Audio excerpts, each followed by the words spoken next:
Okay, welcome. Today is our Relax into Health, Wealth, and Happiness meeting, and it's nice to have you here. Hopefully you're ready for some serious relaxation.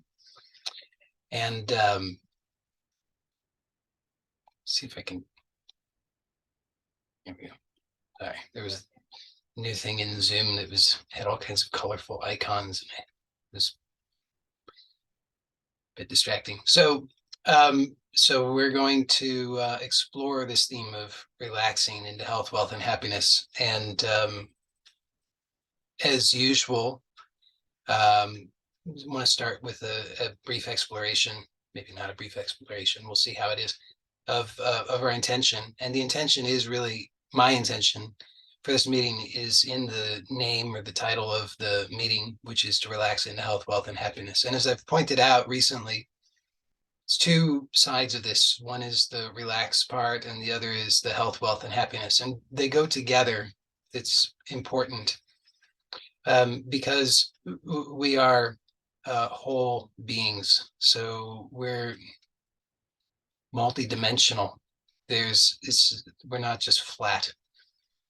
And sometimes, or I would say even too often, we have been given a sense of ourselves as something that's flat, that's not as multidimensional as we really are. And so we think that there's only, it gives us a very narrow way of understanding ourselves and understanding life. And then we limit ourselves artificially, and we feel not so healthy, wealthy, or happy. And we scratch our heads and wonder why. And so the important thing here is that it's both. It's that we understand that oneness consists of two-ness. And that might seem a little strange, but we have many examples of that really in our everyday life. The one that I often point out is that of a coin. So we presumably all still recall what it is to have a coin, a physical coin, not a Bitcoin, but a real coin that you can hold in your hand. And it has two sides. In America, we say heads and tails. And so the coin, you turn it one way and you see heads, you turn it the other way, you see tails. And you say, well, there's two sides. And there are two sides, but there's actually one coin. And as I often point out, you can't have a one-sided coin. It's not a possibility. So the reality is that there's oneness, there's one coin, wholeness, but it has two sides to it. And so in this way, fundamentally, we can say that we consist of, we're oneness as, but there's two aspects. One aspect is the aspect of, we'll call it stillness. One aspect is the aspect of dynamism. And so if we emphasize one and we forget about the other, then we're trying to be a one-sided coin, and we're going to be not so healthy, wealthy, or happy. Or we might have a superficial sense of health, wealth, and happiness, but it's not rooted in a more authentic, deeper knowing of ourselves. And so it doesn't really take root. So it's, to use a slightly different metaphor, if you consider that you plant something, you have to plant it into the soil. If you don't plant it into the soil, then what are you going to end up with? You're not going to end up with much. It has to be rooted in the soil. And if it's not rooted in the soil, then it's not really going to have any substance to it. So we have to be rooted in that deep relaxation, but we have to allow ourselves to express. And that expression is naturally, when we allow it, is health, wealth, and happiness. So this is good news, whether or not it seems like it. Maybe it is not even clear what the news is. So we'll hopefully try to make that clear. But it really is good news, because what it means is that we don't have to work so hard in the way that we thought we had to. And that's not to say that we should just sort of zone out and just sort of try to just go with whatever our whimsical desire is in the moment, because that's also misses the point. But it is to say that there's a truly deep relaxation that allows for a rootedness, a groundedness. And from that, we can allow for this natural emergence of the authentic health, wealth, and happiness. So that's the intention here, is that we can discover this this deep relaxation, which is the soil in which the rooting can take place, and then we can allow for the natural emergence, the blossoming of that authentic health, wealth, and happiness. And so sometimes what's happened in our lives is that we get confused about what it is that the health, wealth, and happiness sounds nice, but sometimes we get confused about what that would even mean. And that is putting the cart before the horse, so to speak. So you don't have to worry about that. You don't have to worry and predict in advance what that's going to look like, because actually, as I often point out, an authentic life is lived from the inside out, not from the outside in. What we've been taught is to live our lives from the outside in. What I mean by that is that we're taught, well, look out there and pick what it is that you've got these selections. You want to be a doctor, you want to be a lawyer, you want to be a homemaker, you want to be a snowboarder, you want to be a computer scientist, you want to be a bum. What do you want? Pick one, and then work toward it. But rarely, if ever, does that result in the authentic realization of true health, wealth, and happiness. So that's outside in. But then what we're missing in that is to discover who am I really? Because there's a quote, Oscar Wilde quote, which I like, which is, how does it go? It says, be yourself. Everybody else is already taken. So that's the thing that we have often failed to recognize, is that really, truly, you already are yourself, and that you cannot find the true satisfaction that you're looking for by trying to be somebody else. But when we're looking out there, when we're told, pick from these things and work toward it, then we're not starting from an authentic recognition of who we are. We're looking at something else out there, and we're trying to create that, emulate that.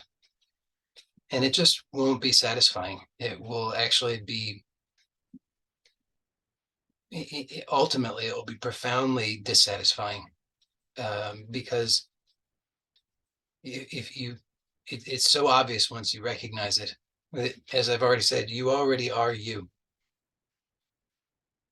That's the truth. And so striving to be something else is insane, fundamentally. But we have not learned or been taught to trust in the intrinsic value of this unique expression of self. So that's what we want to discover through our exploration today. We want to discover that there actually is an authentic intrinsic value in this unique expression of self that you are, and that it is good and meaningful and purposeful, and to live from that and to allow that to express. So we'll start. I want to make it clear that this is always, information is not on its own going to be satisfying. So even though there's information that's being, wow, that's psychedelic. I don't know if anybody else sees that, but I think that's gonna do something weird to me. So I'm gonna Stop your video. There you go. And if you want to restart it, you're welcome to restart it. But it was doing a weird thing that was making us going to cause my brain to do something strange and possibly explode. Um, okay, so where were we? Right. So information is not going to solve the problem and help you to discover health, wealth, and happiness. Not in and of itself. The information can point to that discovery, but the discovery has to be in direct experience. And so I want to invite you, and hopefully I'll remember multiple times to invite you to actually look directly and discover what it is that's being pointed to in your own direct experience. So we can start by noticing right now together, just notice that you exist. And this is something that perhaps you've heard suggested to you other times, and maybe you already think you know the answer, or maybe you tune out because you think, oh, this is hard and I can't do it, or for whatever other reason you check out. But I'll invite you just to approach this in a fresh way, whether you think you know the answer, or you think you can't know the answer, or whatever may be the case. Just empty your bowl, so to speak, and just look in a fresh way right now and just notice that you exist. And you might notice that there's some reaction there, some kind of conditioned reaction to that. Maybe a sequence of conditioned reactions if you allow them to play out. And just allow whatever happens to happen, but just notice, just come back and notice that you exist. So whatever thoughts may be happening, whatever feelings may be happening, whatever reactions may be occurring, all of that is occurring in this existence. And we could call this existence by other names. We could say consciousness, we could say awareness, we could say spaciousness, we could say whatever we want to say about it. But just notice that everything that is occurring, all the content of experience is occurring in this fundamental reality, whether we call it existence or consciousness or whatever else.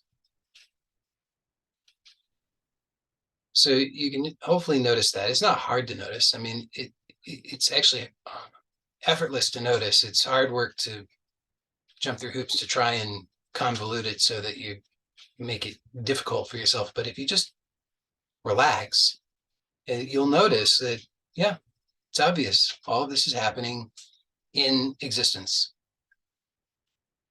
or in spaciousness, or in awareness, or in consciousness.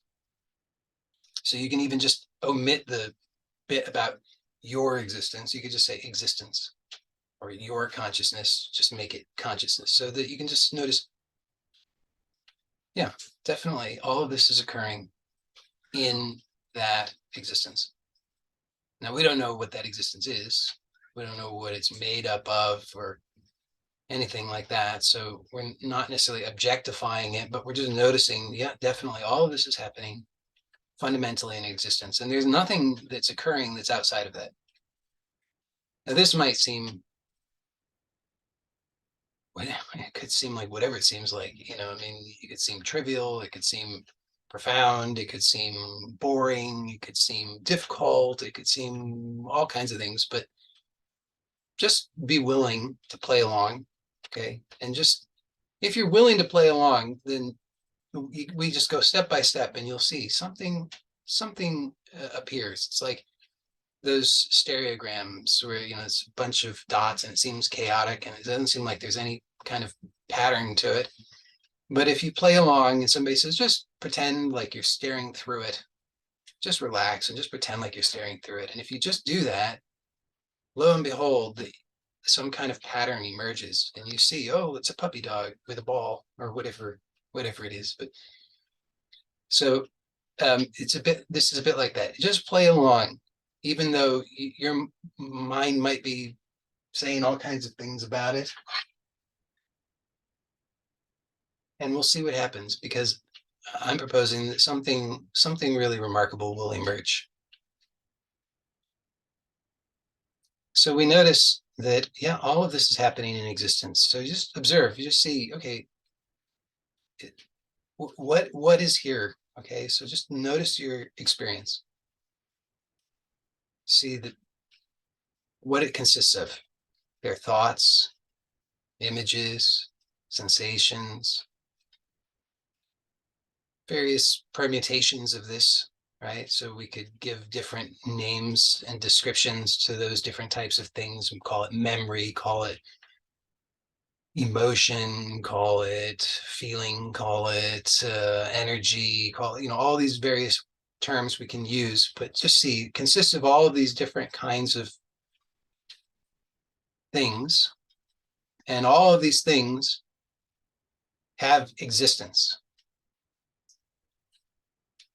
That's fundamental to anything that we can say anything about. We say it has existence. If it doesn't exist, we can't say anything about it other than to say it doesn't exist, but we don't know what it is that doesn't exist because it doesn't exist.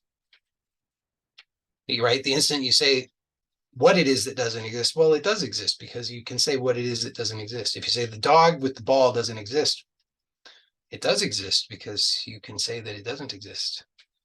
But we know that everything that can be thought of, anything that can be felt, anything that can be experienced, anything that can be perceived, whether we conceive of it as being external or internal or material or immaterial, it doesn't matter. All of it has existence. Now that existence is, we could say, borrowed. What I mean by that is, like, the plant that emerges from the soil has existence. It has substance, we could say. But what is that substance? Well, the substance is, we could say, borrowed from the soil and the air and the water. And so in a similar way, we could say everything that's experienced, every thought, sensation, emotion, feeling, image, and memory, and so forth, has existence, and its existence is borrowed from this fundamental existence. Now, this might seem confusing, or it might seem trivial, or it might seem whatever it seems like, but just notice, just play along. And it's not complicated. I'm not saying anything complicated, so don't think that don't make it complicated. Just notice it's true in a very simple way. So you could just notice the sound that's occurring. So the sound of my voice has existence. And that existence comes from somewhere, can't come from nowhere. So where does that existence come from? It wasn't here prior to it, right? I mean, the sound itself doesn't exist as a sound prior to the sound appearing.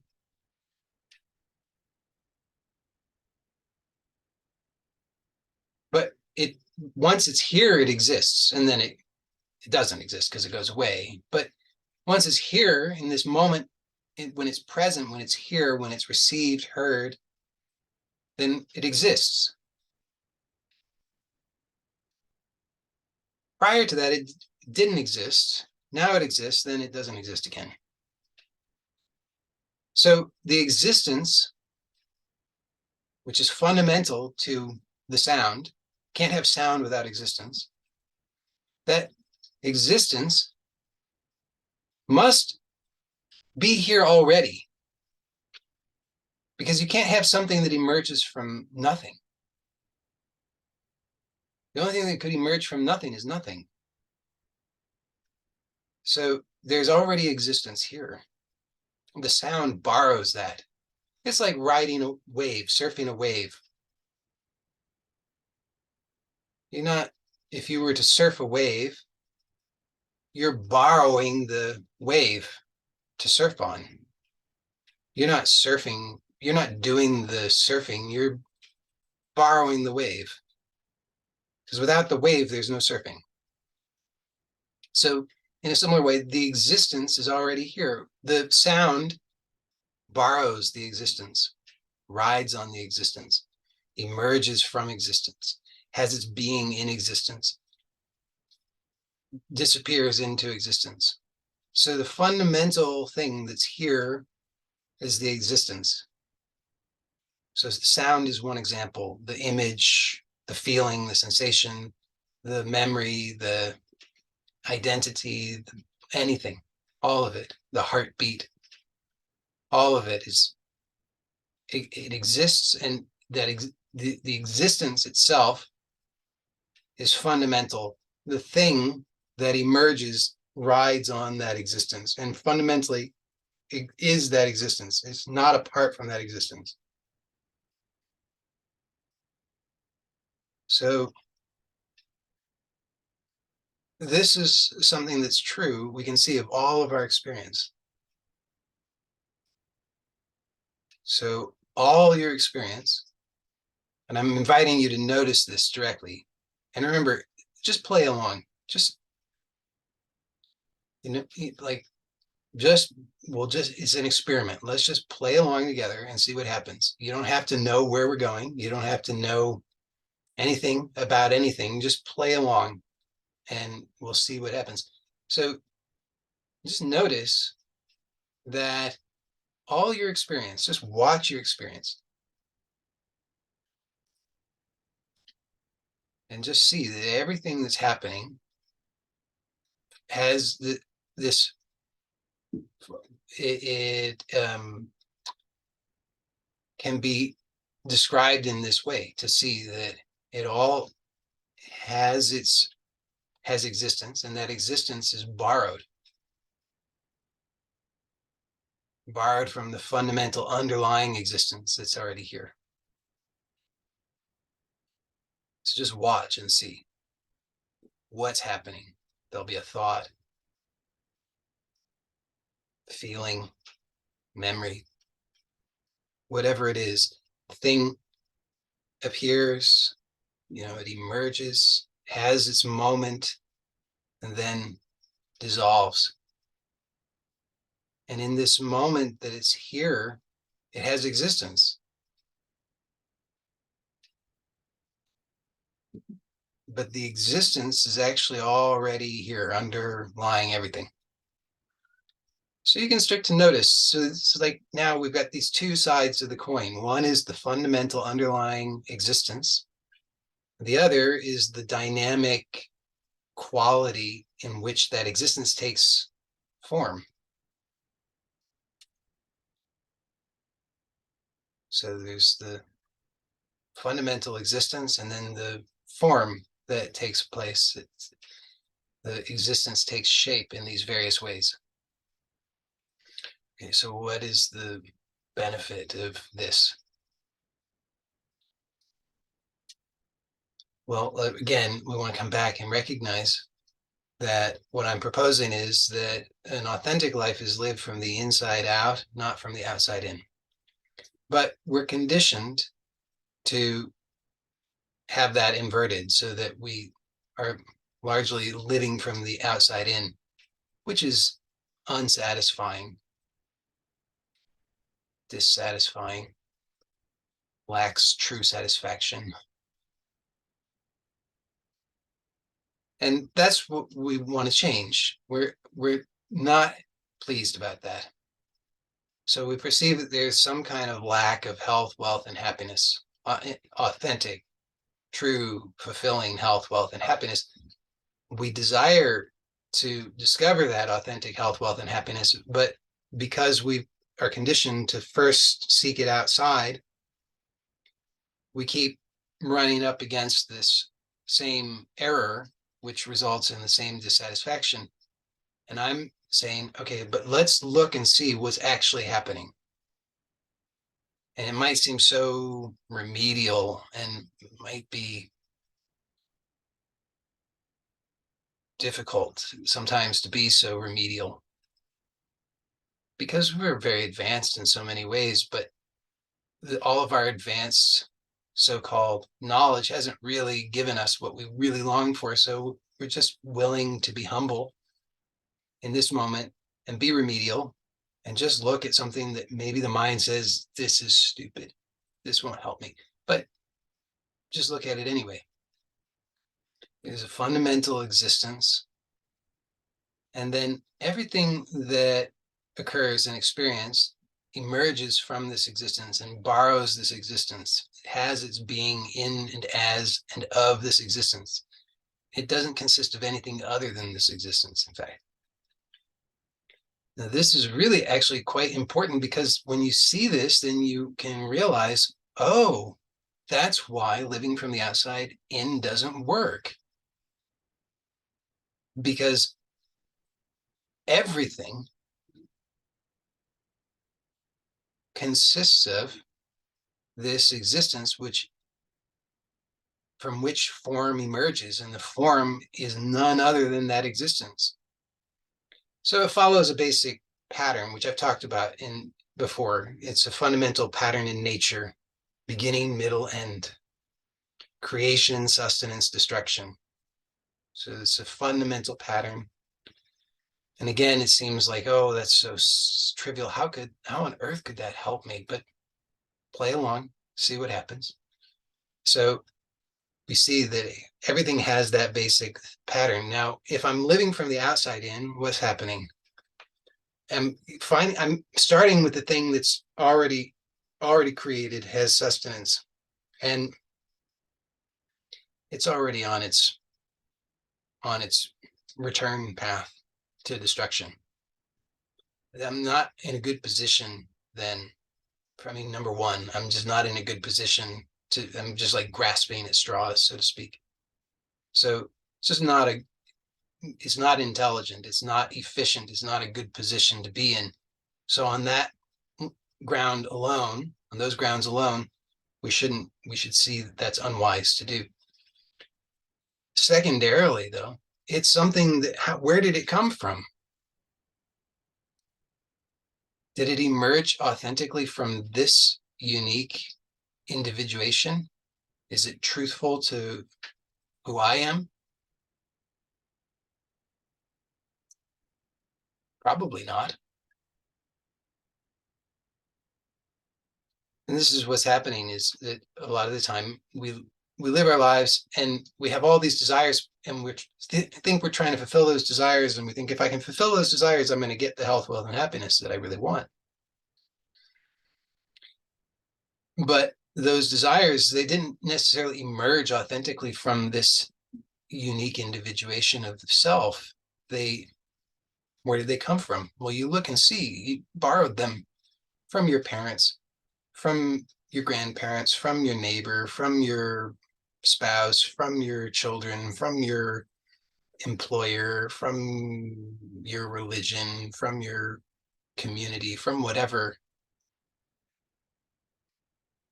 So here we're just wanting to keep it really, really simple, very focused on the things that are emerging from existence, because where do I perceive from? I perceive from here. And this might, again, seem like, oh, how is this going to help me? But just play along. See that it's emerging. You see from here. When I say here, I mean, you say it to yourself, here. You can say it out loud, you can say it quietly, it doesn't matter. But here, and notice, what are you referring to when you say here? So when I say here, if you think, oh, Joey's talking about that here. No, I'm talking about here. That's where this perception is occurring. So you have to see it for yourself. You have to see that you're perceiving from here. You have to say it yourself so that you can get clear that what you're talking about here for you. Your perception is here for you.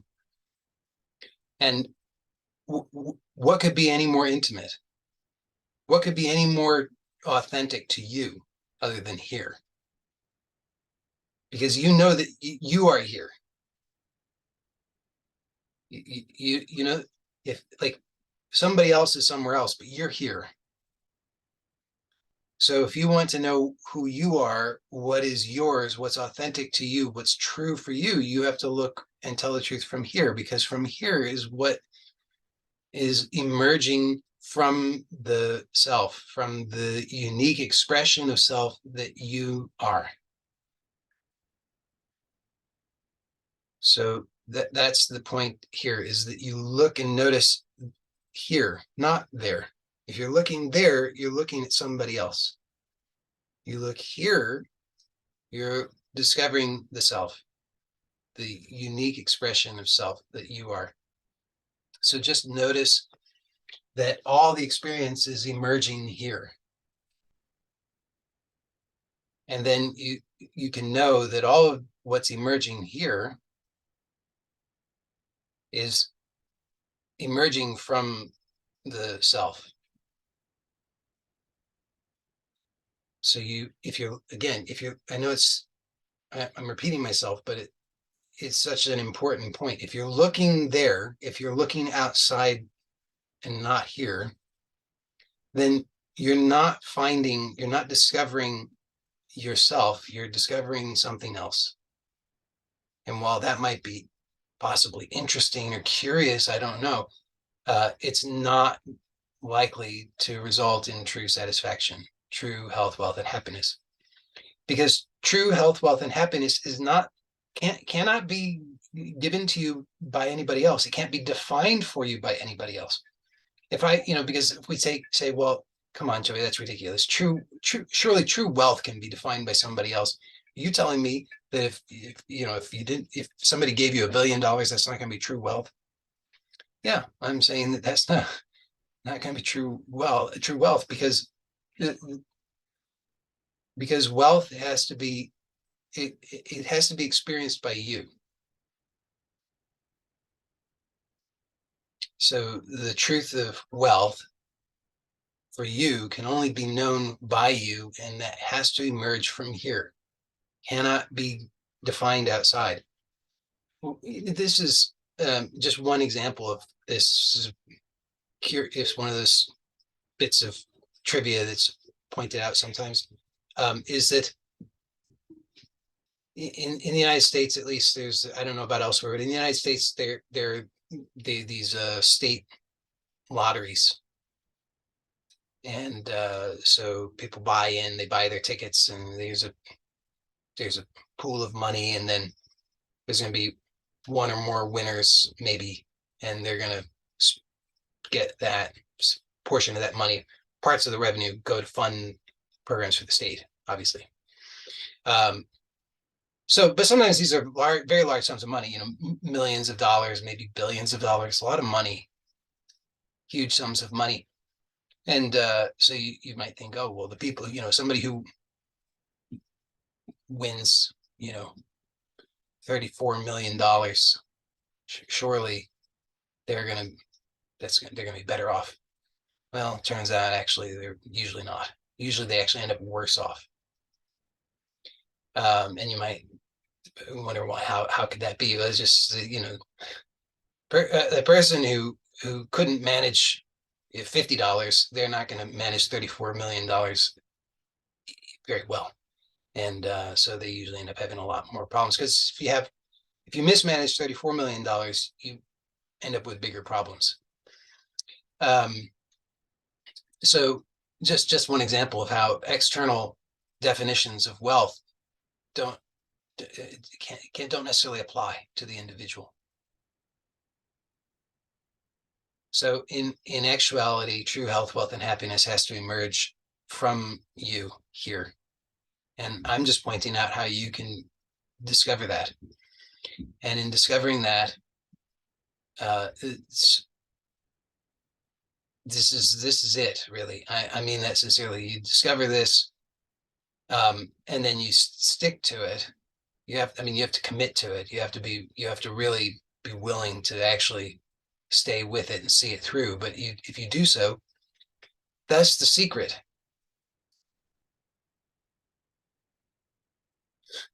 The Secret was the name of I think a book, popular book, and I think a movie, maybe. documentary about the law of attraction. Law of attraction is actually there's some truth in it, and it can be valuable to understand. I think one of the biggest problems, though, with the implementation and common understanding of the law of attraction for most people is that most people see, if you understand that the law of attraction fundamentally it says wherever you give your attention, that's going to grow. Okay, so if you give your attention to something, you're going to get more of that. And so this is used popularly because of somebody, they say, okay, here's how to manifest $50,000 instantaneously. And you want to know how to manifest $50,000 instantaneously? Well, this is how you do it.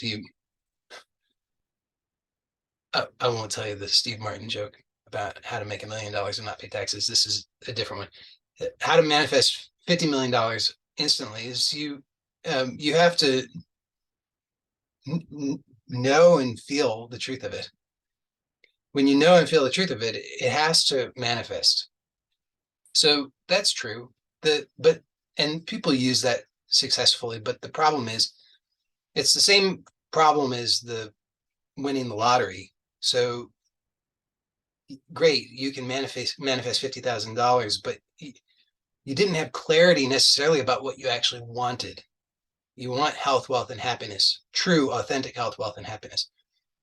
When you accept $50,000 as a substitute for that, you might end up, and probably will end up, with bigger problems. I know this is from actual experience because I did this, years ago.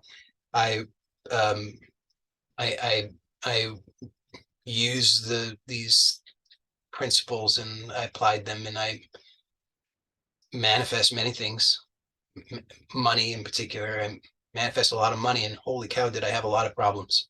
I was not happy. I really amplified all of my problems. The point I'm making here is that if you don't, giving somebody the knowledge about how to utilize the law of attraction is actually in many ways irresponsible, because if it's not based upon having a principle understanding of who you are and what you want. Because if you don't know who you are and what you want, then, and you have these tools that you can utilize in order to manifest things, what desires are you manifesting? Are you manifesting your desires? Chances are you're not, because you're filled to the brim with all kinds of things that came from the outside. So you're manifesting other people's desires, and it won't satisfy you. In fact, now it just gives you a lot of burden.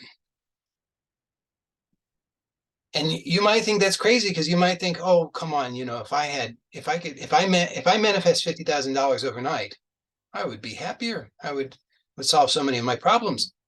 Well, you can either trust me on that, or you can, test it out for yourself.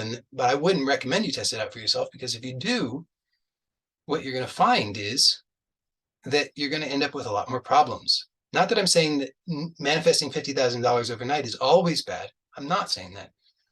But first, you have to know who you are and what you want. And I'm suggesting that requires having this recognition of how all of this is, what all of this is in the first place, to see that all experience is emerging from existence, and that you are perceiving that here, and that this perception here is a perception of the self. And if you allow yourself to stay subtle and observe from the inside out, you'll see who you are and what you want. Then you can apply the law of attraction, and you can manifest more clearly who you are and what you want, and you will discover true, authentic health, wealth, and happiness, because it's emerging from the inside out, not because it's coming from the outside in. So you notice your experience. Just notice your experience now. And you can see that as things emerge, effortlessly, you have like a guidance system that says, it tells you, do you like it or not like it?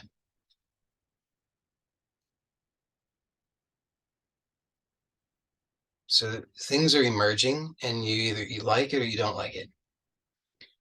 Now, the mistake that often we make is the things that we don't like, we react to them, we become fearful, try and do something about them. Oh, it's a bad feeling. I don't like that bad feeling. What do I do about it? But where we give our attention grows, it's amplified.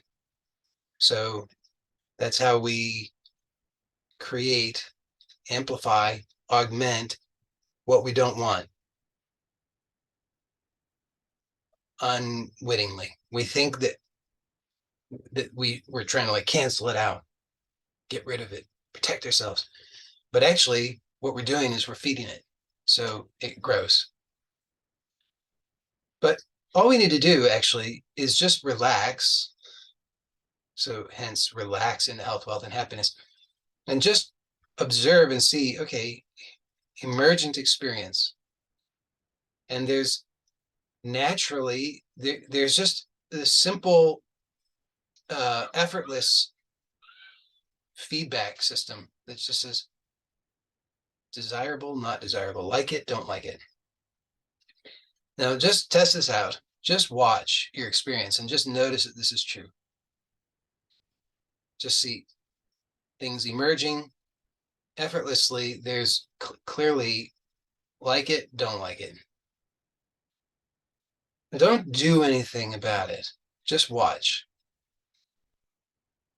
Just keep relaxing. So you'll see, okay, oh, I like that. And then this one, oh, I don't like that. And just keep watching. Don't do anything. Don't worry about it. Don't try to protect yourself. Don't grasp at anything. Don't push anything away. Just watch.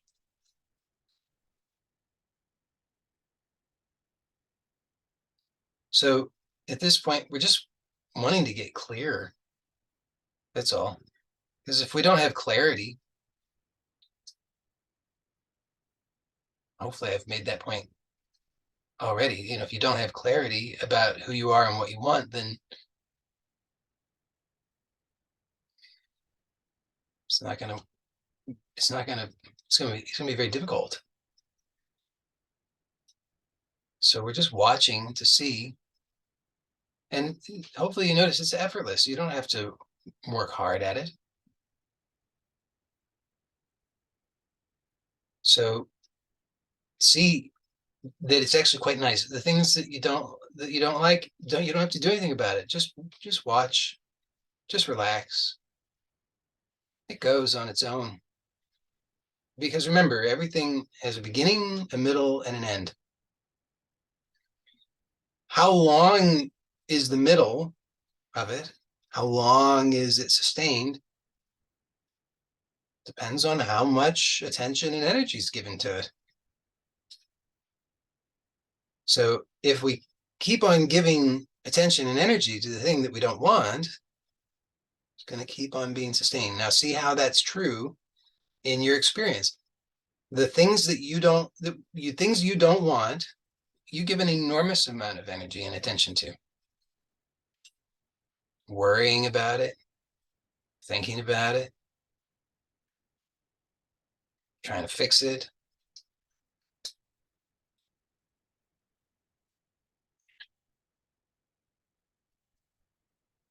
But here, just relax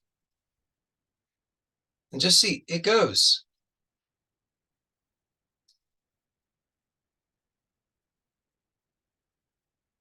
And then you just watch and you'll see things will emerge that are that you want, that are desirable to you, that feel good. And don't do anything with that either. We're not trying to sustain it at this point, just wanting to get clarity, because the part of the problem, okay, twofold. One is, as I've already pointed out, we tend to give our attention and energy to what we don't want. That's one part of the problem. The other part of the problem is, because we're continually giving so much energy and attention to what we don't want, we get less and less clear on what we do want. And what we do want becomes just that we don't want what we don't want. So you say, what do you want? And you'll really easily know what you don't want,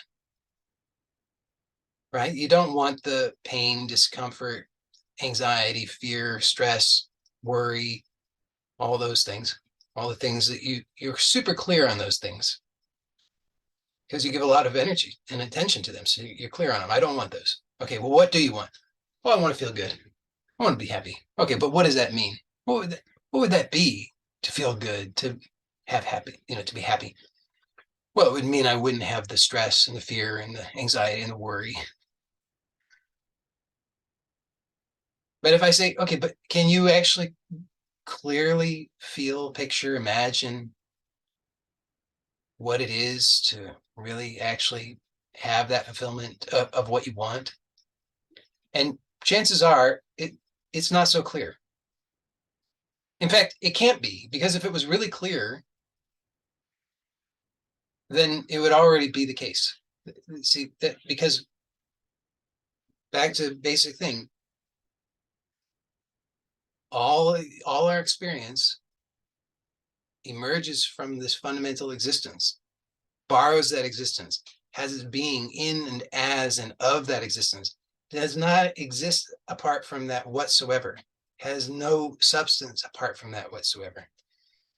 So to the degree that we are clear on what it is that we actually want, it is.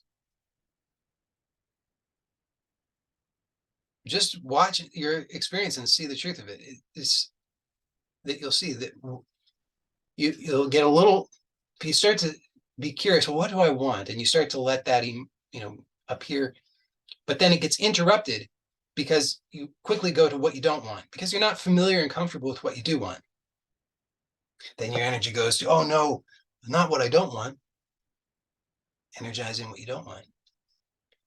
So just relax and you'll see it all just resolves into the same fundamental existence. And then just allow, just gently allow. Don't force anything, don't stress about it, just allow, and you'll see naturally what will start to happen is what you do want will naturally start to emerge. Now, if you try to grasp at it and hold on to it, you'll fall back into the same problem, which is what you don't want will interrupt. And then again, you'll give energy to what you don't want. So just keep relaxing, because the habit is there to keep giving energy to what we don't want. And we have to let that relax so that that habit no longer takes over. And then this, which is kind of weak and vague at first, starts to get clearer. Who I am, what do I want? And then it starts to be clearer and clearer. And as it's clearer and clearer, then it is. It's actually really truly that simple, that it actually just is. You don't have to do something for it. You don't have to work hard in order to take the steps to get there. As it becomes clearer in consciousness who you are and what you want, it is. Because fundamentally, what you want is health, wealth, and happiness. The health, wealth, and happiness is not something that's defined externally. It emerges naturally as an authentic expression of the self. So as that clarifies in consciousness, it is. It's not something that has to be obtained stepwise. It's the clarity of that in consciousness is what you want. Because remember, having $34 million won't give you true wealth, because you can have $34 million and still have a sense of impoverishment, a sense of lack, a sense of fear and anxiety and insecurity. That's not going to give you what you want. But what you want is true wealth, true prosperity, true abundance. And that is a quality of the self, naturally inherent within you. So as that becomes clear in consciousness, it is. And then whatever the specific manifestation of that is, how whether that's 34 cents or $34 million or $34 billion, whatever it is, then that emerges as that expression. But it already is the moment that it's clear in consciousness. So we're just watching to allow for that naturally to emerge. And when the negative, unwanted thing is there, it's just keep relaxing.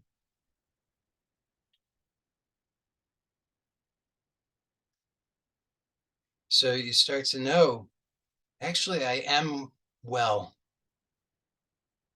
I am happy. I am free. I am at peace. I am loving. I am joyful. I am content. I am fulfilled. I am wealthy. And you start to see it's true.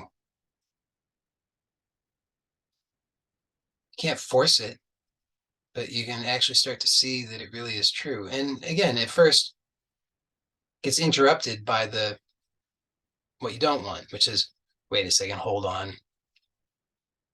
Let me consult my data bank of all my proof of how things are a disaster. But just relax. You know you don't want that, so why give that any more energy? You know what the result of giving that energy is. It's not what you want, so stop doing it. Just relax, and then notice the emergence of naturally who you are, what you truly desire, not as some fully formed thing on the outside, but as an organic emergence from the inside. Just this simple, direct knowing that, oh yeah, I am well. I am abundant. But notice that it it emerges in its wholeness. It may not be formed in its all of its detail, but it emerges in its wholeness, like a seed sprouting. The seed sprouting may not be, the acorn sprouting may not be the 100-year oak, but the wholeness is there. It's not partial, it's complete. And in that same way, the wholeness that emerges as this authentic recognition of who you are expressed with the sense of abundance, health, happiness, peace, joy. It's complete, even if it's not fully matured. It's complete in the sense that it's whole. It's the whole thing is there. It's just sprouting. So this is the play that we are engaged in, and sometimes in some types of spiritual teachings, this is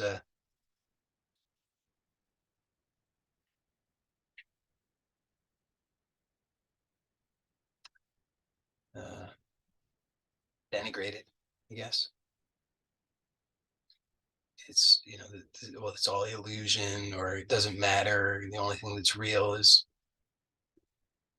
the absolute, and this world is all suffering, and all this kind of, you know, fundamentally pretty negative and dualistic kind of thinking. But actually, when we really relax into a truly, authentically non-dual realization, we have to admit that um, in a truly non-dual realization, that everything has to be included. And so we can just trust in the process and see, oh yes, actually, I am here for a complete experience. Isn't that true? Aren't you here for a complete experience? Like, it's so obvious, but we can be persuaded otherwise by fancy sounding philosophies. But in our hearts, we know, oh, I'm here for a complete experience. It's like, oh yeah, obviously, I'm not here for incomplete experience. I'm not here for frustration. I'm not here for suffering. I'm here for a complete experience. I'm here to know myself in my wholeness and completeness at all levels, expressed. I'm a creative being. I'm being creative. It's not, there's a fundamental desire in being to know oneself, and to know oneself is a creative process. And so we're all here to engage sincerely and completely in that creative process. And it's that's what we're talking about here, is to start to see that I can be in this holding pattern indefinitely, in this sort of hardened shell, like a seed that's got its shell, it's got its hardened coating on it, and it's got all the enzyme inhibitors to prevent it from sprouting, to prevent that opening, that vulnerability, that wildness, that from happening, that natural organic expression. But the seed becomes dead if it just stays like that forever. And doesn't the seed exist for a purpose? The seed clearly it does. It exists to sprout and grow and to continue this process of life expressed, the creative being. So we know in our hearts that that's true. We know that we won't really be fulfilled if we just stay in our hardened shell. So this is a process that we're here to engage with. We're here to discover who am I expressed, to be willing to open, to sprout, to grow, to take the risks, and to emerge, and to shine that light as this unique expression, and to then discover that fulfillment, and to know that joy, that bliss, that peace, that happiness that comes from allowing that emergence, that natural expression of the self. So I hope that this exploration was clarifying and helpful to you. And we're at an hour, so we'll wrap up. For those who are here live, we'll stay on for Q&A if you would like. Well, if you wouldn't like, I'll still stay on, and for anybody else who would like. And so that's it for this part. I'll end the recording and switch things over for the Q&A.